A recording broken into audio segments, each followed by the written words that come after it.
خواجہ غریب نواز رحمت اللہ علیہ مدینہ منورہ سے روانہ ہو کر بغداد پہنچے تو وہاں آپ کی آمد کا حال لوگوں کو معلوم ہوا۔ سارے بغداد میں دھوم مچ گئی اور آپ کے پاس ہر وقت مخلوق جمع رہنے لگی۔ اس قیام بغداد کے زمانے میں شیخ نجم الدین کبریٰ سے بھی ملاقات ہوئی جو ایک شہرۂ آفاق بزرگ تھے۔ خواجہ بزرگ نے سلسلہ عالیہ چشتیہ کی خلافت سے بھی انہیں نوازا۔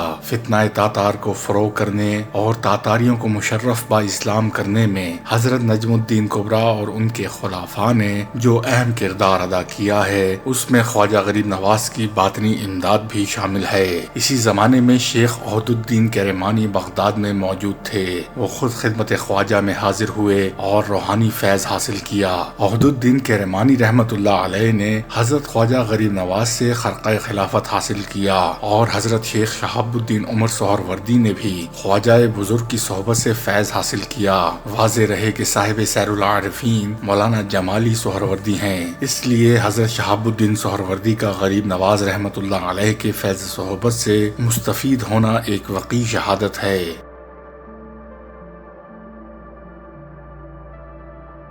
اسی قیام بغداد کے زمانے میں حضرت خواجہ قطب الدین بختیار کاکی رحمت اللہ علیہ بھی 23 یا 24 سال کی عمر میں حضرت خواجہ سے مرید ہوئے۔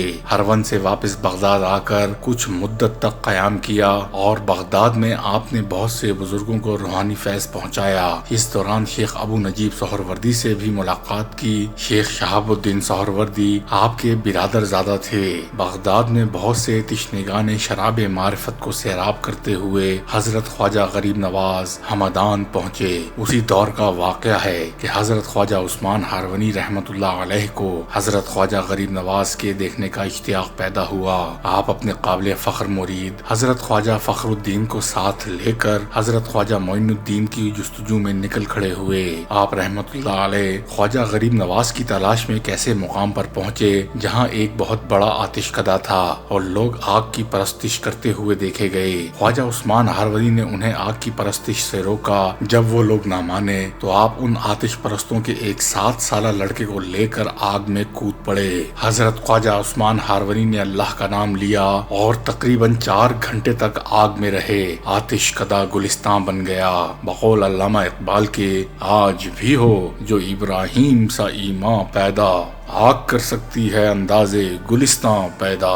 خواجہ عثمان ہارونی رحمت اللہ علیہ کو اور اس لڑکے کو آگ سے کوئی نقصان نہیں پہنچا۔ یہ دیکھ کر سب آتش پرست مسلمان ہو گئے۔ صاحب سیر العارفین اور صاحب سیر الاقطاب دونوں تذکرہ نگاروں نے یہ بھی لکھا ہے کہ آتش پرستوں کے پیر مغاں کا نام آپ نے عبداللہ رکھا اور اس لڑکے کا نام ابراہیم رکھا۔ صاحب سیر العارفین نے یہ بھی لکھا ہے کہ آتش کدہ مسمار کر دیا گیا اور وہاں ایک خوبصورت عمارت بنوائی گئی۔ وہاں ایک متبرک اور عظیم الشان گورستان ہے جہاں بزرگ حضرات کی قبریں ہیں اور ان سے فیض جاری ہے۔ صاحب سیر العارفین مولانا جمالی وہاں 2 ہفتہ تک قیام پذیر رہے اور وہاں سے بہت فیض حاصل کیا۔ وہاں حضرت خواجہ عثمان ہارونی کا حجرہ اور خانقاہ بھی ہے۔ حضرت خواجہ عثمان ہارونی رحمت اللہ علیہ کا تقریباً یہی واقعہ آتش کدہ حضرت نصیر الدین چراغ دہلی کی زبانی بھی بیان ہوا ہے۔ مختصر یہ کہ اس واقعے کی صداقت ہر قسم کے شک و شبہ سے پاک ہے کیونکہ سبھی تذکرہ نگاروں نے اس واقعے کو اپنے اپنے انداز سے لکھا ہے۔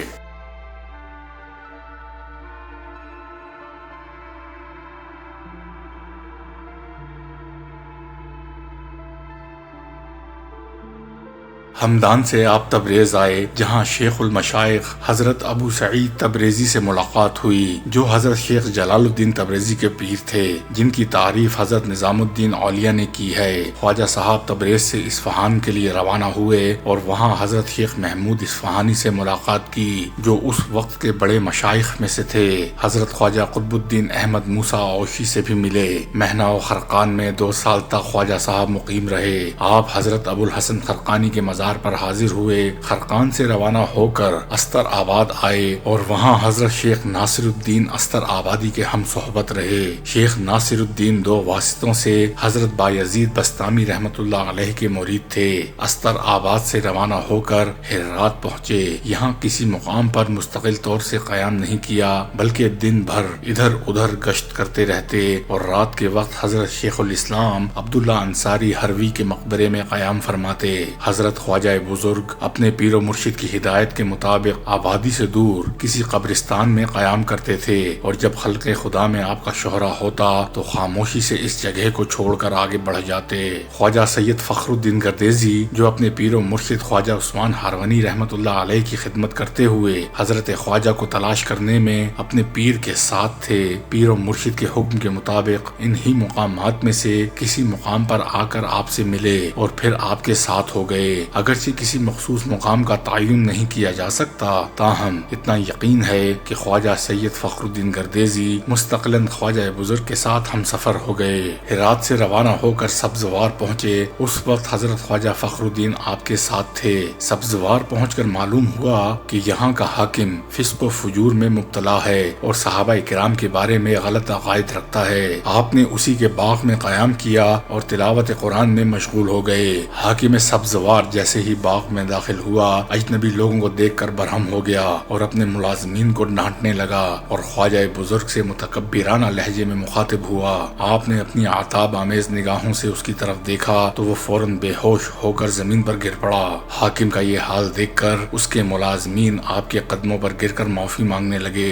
آپ نے رحم کرتے ہوئے پانی پر کچھ دم کر کے اس کے منہ پر چھینٹے مارے۔ وہ ہوش میں آ گیا اور اس نے اپنے گناہوں سے توبہ کی اور خواجہ بزرگ کا مرید ہو گیا۔ حضرت خواجہ سبزوار سے ہوتے ہوئے بلخ آئے اور احمد خضرویہ کی خانقاہ میں قیام کیا۔ یہ خانقاہ بلخ میں سب سے زیادہ مشہور تھی۔ حضرت خضرویہ حضرت حاتم عاصم کے مرید و خلیفہ تھے۔ آپ نے سلطان ابراہیم ادھم اور حضرت بایزید بسطامی کو بھی دیکھا تھا۔ مولانا ضیاء الدین بلخی بلخ کے ایک گاؤں میں رہتے تھے اور معقولات کے درس میں شہرائے آفاق تھے۔ وہاں ایک باغ تھا اور باغ سے متصل ایک مدرسہ تھا جو فلسفی بلخ کی درسگاہ بنا ہوا تھا۔ حضرت خواجہ کے پاس تیر و کمان رہتا تھا۔ آپ نے اس سے ایک پرندے کا شکار کیا اور خواجہ سید فخر الدین نے پرندے کے گوشت سے کباب تیار کیے۔ صاحب سیر العارفین نے اس واقعے کو تفصیل سے لکھا ہے۔ فلسفی مذکور صوفیاء سے سخت نفرت رکھتا تھا۔ یہ نفرت دشمنی کی حد تک پہنچی ہوئی تھی۔ آپ کی آمد کا حال سن کر بحث کرنے کو آپ کے پاس آ بیٹھا۔ آپ نے ازراہ تواضع جو آپ کی عادت ثانیہ تھی ایک کباب اٹھا کر اسے دیا، جس کے نوش کرتے ہی وہ اپنا سارا پڑھا لکھا بھول گیا اور بے خود ہو گیا۔ آپ نے ایک دوسرا کباب اس کے منہ میں ڈالا تو وہ ہوش میں آ گیا۔ یہ کرامت دیکھ کر فلسفی قدموں میں گر گیا اور توبہ کرنے لگا۔ پھر مرید ہونے کی درخواست کی۔ آپ نے اسے اپنا مرید بنا لیا۔ آپ کے باطنی فیوز سے وہ درویش کامل بن گیا۔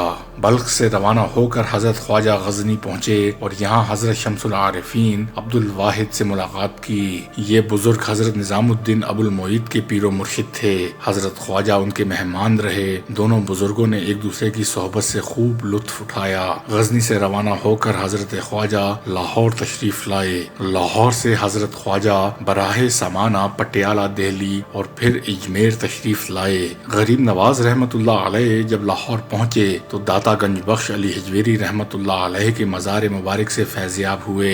لاہور میں حضرت شیخ حسین زنجانی اور آپ کے درمیان بے حد محبت ہو گئی۔